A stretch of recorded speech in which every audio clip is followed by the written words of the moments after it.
नमस्कार, स्वागत है आपका न्यूज 24 में। आपके साथ मैं हूं अखिलेश आनंद। आर्मी के सर्वोच्च पद से रिटायर होकर सियासत में आए जनरल वीके सिंह फिर विवादों में घिर गए हैं। पिछली बार एक के बाद एक 5 ट्वीट, तो इस बार यमन में खास मिशन पर गए वीके सिंह ने अपने बयानों और ट्वीट से फिर विवाद खड़ा कर दिया है।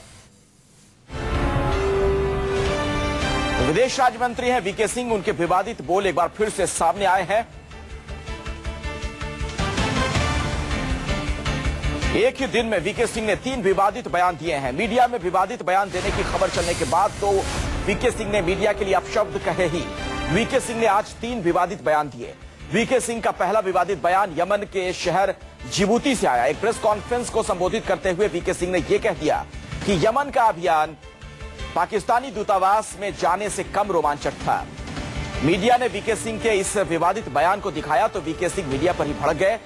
यमन से भारतीयों को निकालने के काम में लगे वीके सिंह फिर भी शांत नहीं बैठे। उन्होंने फिर से ट्वीट किया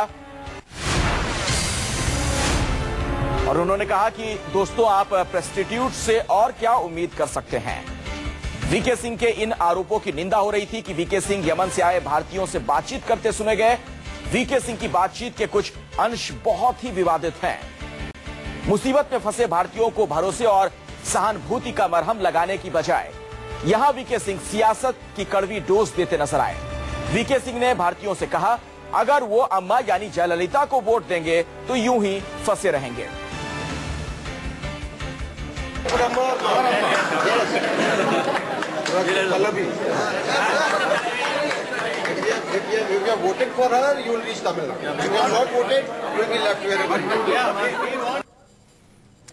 तो सुना आपने क्या कुछ कहा जनरल वीके सिंह ने। इससे तो सवाल खड़े हुए ही। इसके अलावा जो ट्वीट उन्होंने किया, मीडिया के प्रति जो उन्होंने नाराजगी जाहिर की। मित्रों, आप प्रोस्टिट्यूट से क्या उम्मीद कर सकते हैं। पिछली बार अर्नब सोच रहे थे कि ओ की जगह ई है।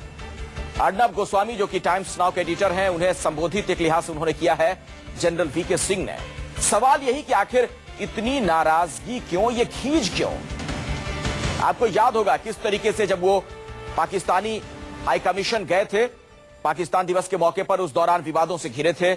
उन्होंने खुद कई ट्वीट करके यह कहा था कि मजबूरी में एक लिहाज से उन्हें जाना पड़ा था। अपने कर्तव्य का एहसास उन्होंने कराया था। एक रिपोर्ट के जरिए आपको दिखाते हैं किस तरीके से आखिर ये जनरल वीके सिंह विवादों के किंग बन चुके हैं। बयान नंबर 1, ये काम उतना एक्साइटिंग नहीं लग रहा जितना मेरा पाकिस्तान एम्बेसी में जाने का था।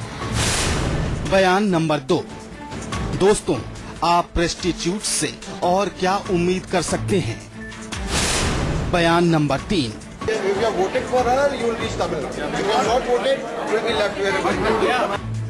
वो चाहे प्रेस कॉन्फ्रेंस हो या फिर ट्वीट हो या फिर यमन में लाखों मुसीबत झेल कर आए भारतीयों से बातचीत का हिस्सा, हर जगह वीके सिंह के विवादित बोल ने सवाल खड़े किए। और इन्हीं विवादों के बाद वीके सिंह को कंट्रोवर्सी किंग कहा गया तो गलत क्या है। मुसीबत में फंसे भारतीयों को भरोसे और सहानुभूति का मरहम लगाने की बजाय यहां वीके सिंह सियासत की कड़वी डोज देते नजर आए।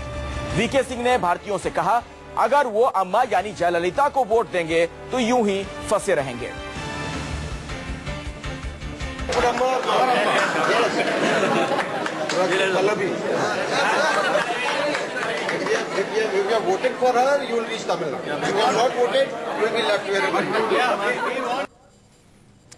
तो सुना आपने क्या कुछ कहा जनरल वीके सिंह ने। इससे तो सवाल खड़े हुए ही। इसके अलावा जो ट्वीट उन्होंने किया, मीडिया के प्रति जो उन्होंने नाराजगी जाहिर की। मित्रों, आप प्रोस्टिट्यूट से क्या उम्मीद कर सकते हैं। पिछली बार अर्नब सोच रहे थे कि ओ की जगह ई है।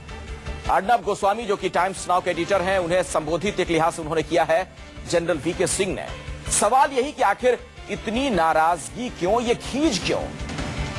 आपको याद होगा किस तरीके से जब वो पाकिस्तानी हाई कमीशन गए थे पाकिस्तान दिवस के मौके पर, उस दौरान विवादों से घिरे थे। उन्होंने खुद कई ट्वीट करके यह कहा था कि मजबूरी में एक लिहाज से उन्हें जाना पड़ा था। अपने कर्तव्य का एहसास उन्होंने कराया था। एक रिपोर्ट के जरिए आपको दिखाते हैं किस तरीके से आखिर ये जनरल वीके सिंह विवादों के किंग बन चुके हैं। बयान नंबर 1, ये काम उतना एक्साइटिंग नहीं लग रहा जितना मेरा पाकिस्तान एम्बेसी में जाने का था।